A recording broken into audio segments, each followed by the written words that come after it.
Hello, everyone. Welcome to Nilanjana's exclusive English lessons. And I'm back again with the next episode of Julius Caesar.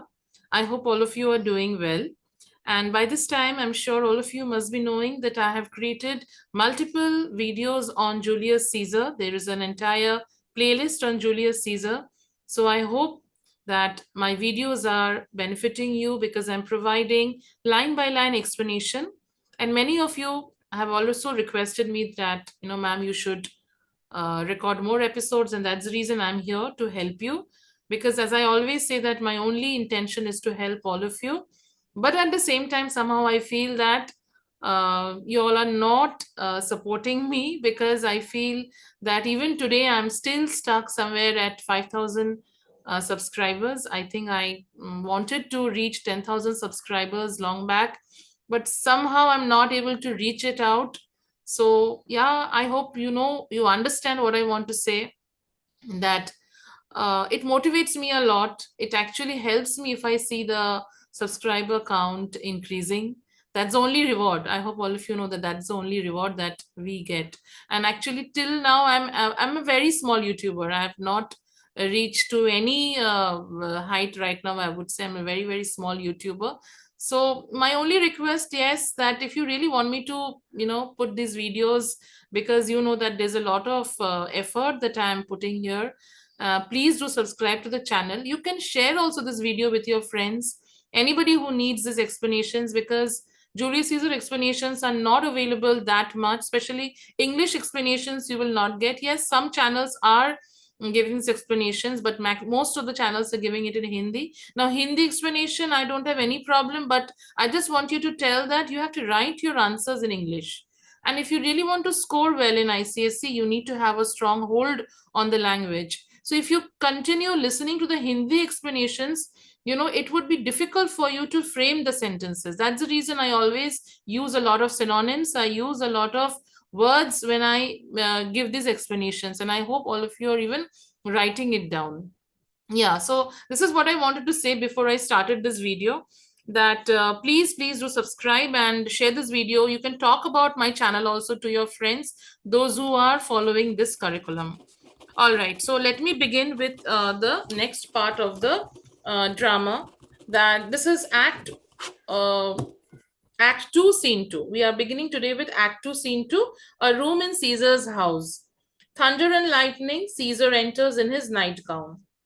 Now, in the background of the scene is that Calpurnia, Caesar's wife, she has dreamt of Caesar being murdered. All right, and there's a lot of unrest in the environment, which Caesar also agrees to. So what does he say in the beginning? Nor heaven nor earth have been at peace tonight. Neither heaven nor earth seems to be at peace. Why does he mention about heaven and earth? Because there is a terrible thunderstorm.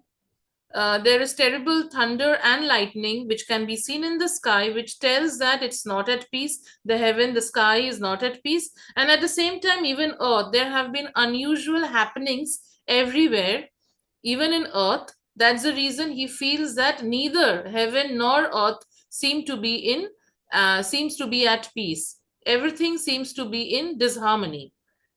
Thrice hath Calpurnia in her sleep cried out. Now, Calpurnia had a nightmare, and in her nightmare, in her dream, she had cried out, "Help, ho, they murder Caesar." So she got a terrible nightmare, and in her dream, she cried out these words, that please help, somebody is murdering Caesar. Who's within? Now, who's within is because he hears a noise. So somebody has entered. So he tells who is that. So here, what we can understand, that Calpurnia probably as a wife, she had some kind of a understanding that something very bad is going to happen to her husband. Enter a servant, my lord. Go bid the priest do present sacrifice. So Caesar orders the servant to go and tell the priest to perform an animal sacrifice. Go tell the priest to sacrifice an animal and bring me their opinions of success. After performing the sacrifice, he wants to see what the future holds for him. Depending on the result of the sacrifice, he is going to understand that whether it is lucky or whether it is unlucky for him to go out that day. Again, we have a evidence over here that he was superstitious. And even we also understand one fact that the Romans during those days, they performed animal sacrifices and they often did this to please the gods. I will, my lord. Exit. So the servant tells that, okay, yes, very well, sir, I will do it. Enter Calpurnia. Who is Calpurnia? If you remember, Calpurnia is Caesar's wife. She enters. What mean you, Caesar? Now, she is not at all ready to accept the fact that Caesar, her husband, will go out that day. She doesn't want her husband to go out. Reason, the weather is very unusual. There have been terrible things happening everywhere. Also, she had a very horrible nightmare. So she tells, what mean you, Caesar? What do you intend? Think you to walk forth? Do you want to go out? Are you thinking about going out? You shall not stir out of your house today. You will not move out of the house today. Caesar shall forth. So again, he refutes whatever Calpurnia has to say, and he tells that Caesar will go. The things that threatened me never looked but on my back. So what does he say? That whatever things have threatened me, they have always looked at my back. They have never they have never dared to look at my face. Because if they look at my face, they will be scared. When they shall see the face of Caesar, they are vanished. The moment they will see my face, whatever whatever things have threatened me, whatever dangers have, confronted me, they will just vanish. Because the moment they will see Caesar's face, they will not dare to threaten me anymore. So, what do you think? What kind of an attitude he has? Against his arrogance is seen in these statements. Caesar, I never stood on ceremonies. Caesar, I never believed in omens and sacrifices. So Calpurnia tells it, I have never been superstitious. Yet now they fright me, but still now I am scared. There is one within, there is somebody in the house. Besides the things that we have heard and seen, of course, we have heard and seen many things, but there is also somebody in the house who has narrated terrible things happening everywhere. Recounts means narrated, most horrid sights seen by the watch. He has narrated horrible things which has been seen by the watchman. A lioness hath whelped in the street. So now she tells what are the terrible, unusual things which has been narrated. So the first thing is that a lioness has given birth to her young ones in the street. This is an extremely unusual thing. A lioness, last time I think also we had discussed in Act 1, a lioness is a very, of course, a dangerous animal and it is supposed to live in the forest, in the jungle, not in the streets. And that also giving birth to her young cubs in the streets is the most unnatural thing that anybody has ever seen. And graves have yawned, graves have opened up and yielded up their dead.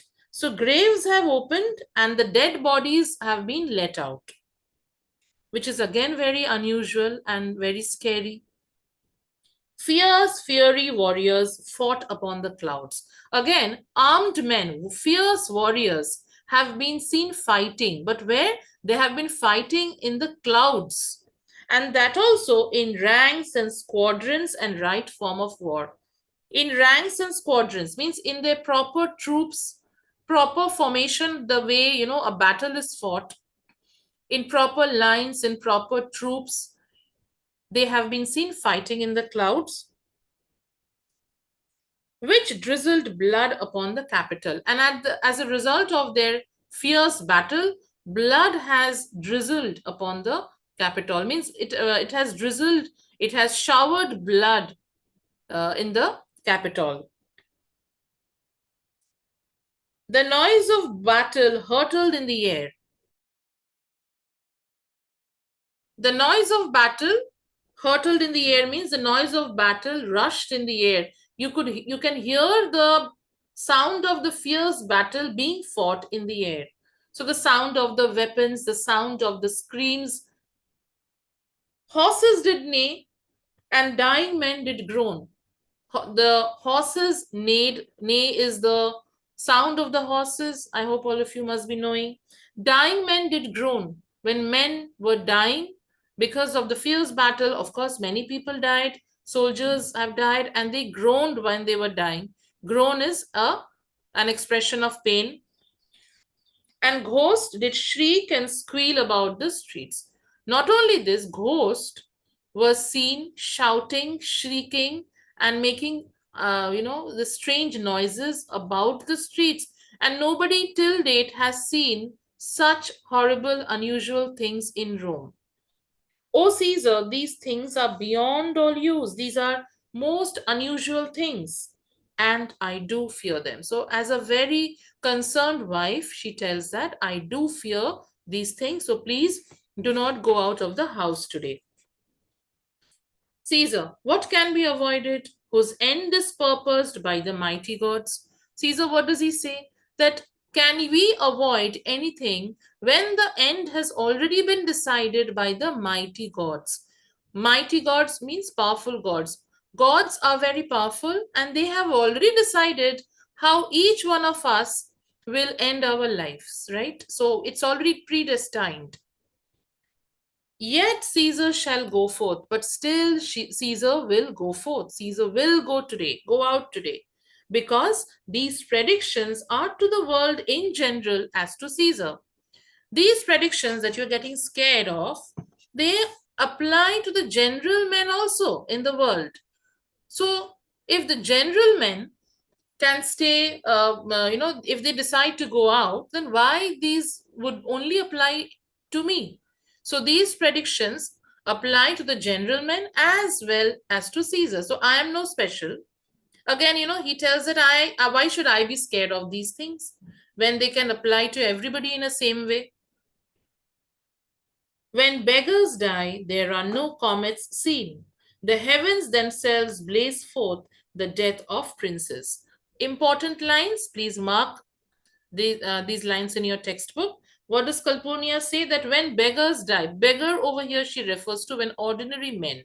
When ordinary men they die, there are no comets seen. There are no unusual things happening. There are no omens or ominous signs which are seen.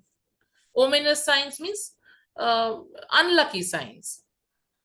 Signs that would bring ill fortune, ill luck. But the heavens will blaze forth. When a prince will die, the heavens will announce in some unusual way that their death is very near. So what does she say? That you are special, you are not an ordinary man, and therefore these signs that we see today, these announce that something bad is going to happen. Caesar. Again, this speech of Caesar, cowards die many times, is very important and very meaningful. Please underline these lines as well. They can be given as RTC. Cowards die many times before their deaths. The valiant never taste of death but once. So what does he say? That cowards die multiple times in their lifetime. What does it mean? It means that obviously, how can somebody die multiple times? Death comes only once. And how multiple times? What he tries to say over here is that when people get scared, they die in their mind. Every time they think, oh my God, I'm going to die. Oh my God, what's going to happen? So cowards, people who are cowards, they die in their imagination many times. They die in their mind many times. But the valiant, the courageous, they will taste of death only once. The final death which he is going to taste. Of all the wonders that I yet have heard, it seems to me most strange that men should fear. So Caesar tells that, why should I be scared of death? He tells Calpurnia, the reason you are stopping me is because you are getting scared, right? That I may die, somebody may kill me, or something may happen to me, and the worst thing that can happen is I'm going to die. But thinking the fact that I'm going to die is right, is like, I'm going to die in my mind. But I am a very courageous person. I'm a valiant man. So a courageous man will die only once. So I don't want to be scared in my mind and think that I may die. When death will come, it's going to come and I will accept it. Of all the wonders, so I have, heard many strange things in my life. Of all the wonders that I yet have heard, the most strange thing that I have heard is that men should fear what? Death. Why should men fear death? He is giving us a question that why should men fear death? Because death is a necessary end. It's a necessary means it has to come to everyone. Nobody is immortal in this world. Everybody will die one day, and it is the end that will come to every individual. And it is necessary that it has to come. Will come when it will come. So death is going to come when it will come. So why should I be scared of it? Re-enter servant. What say the augurers? Augurers refers to the priest. So the servant has brought the news of the result of the sacrifice.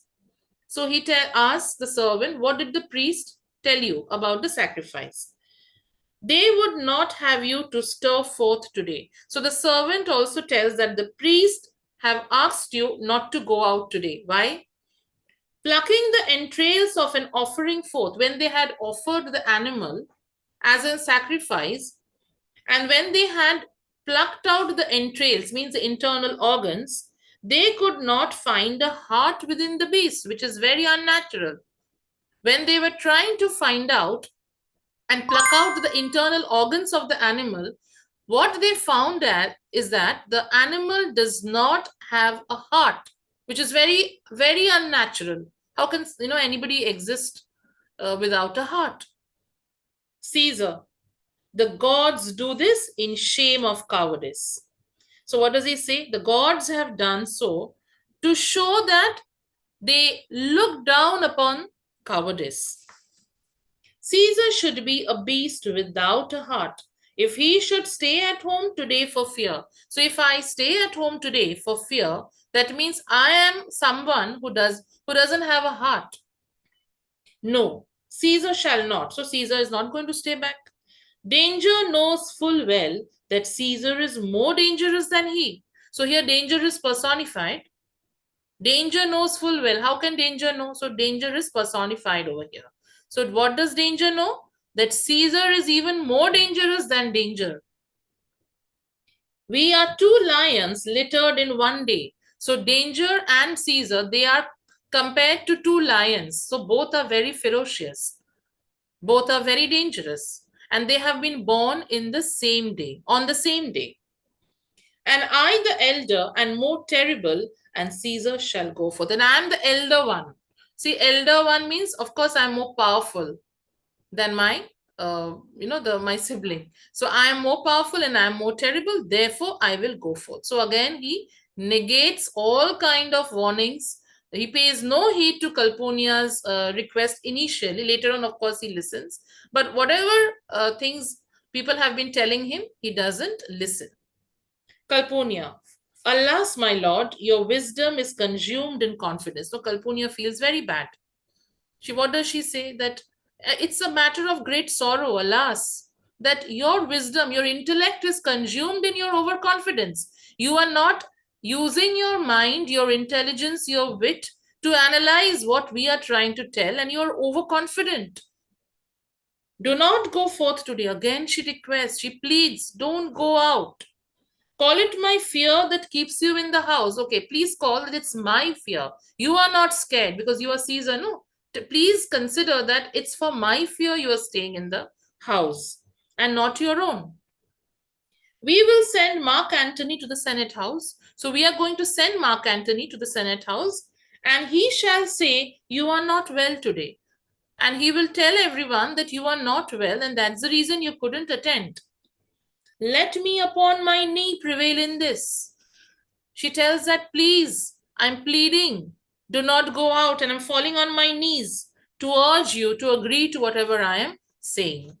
So we can understand that how desperate she is to make Caesar stay at home. Mark Antony shall say, I am not well. Okay. Mark Antony, all right. Now here Caesar gives in because he feels that Kalpunia is pleading a lot. And he tells that, okay, all right, Mark Antony will say that I am not well. And for thy humor, for your fears, to satisfy your fears, I will stay at home.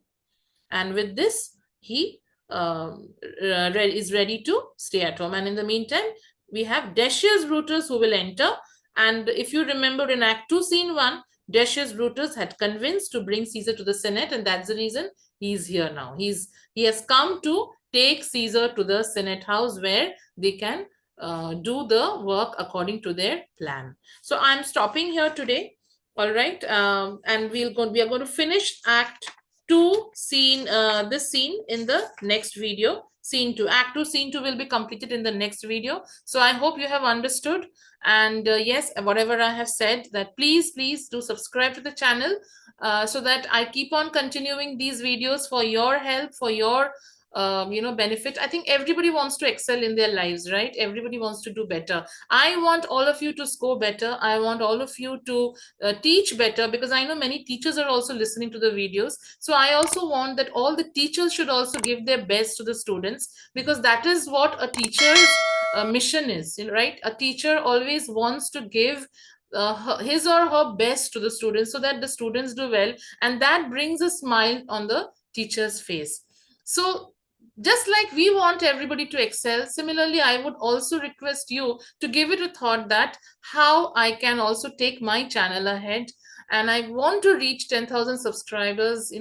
I am pleading because yeah, I hope all of you know that I have been trying this for a long time.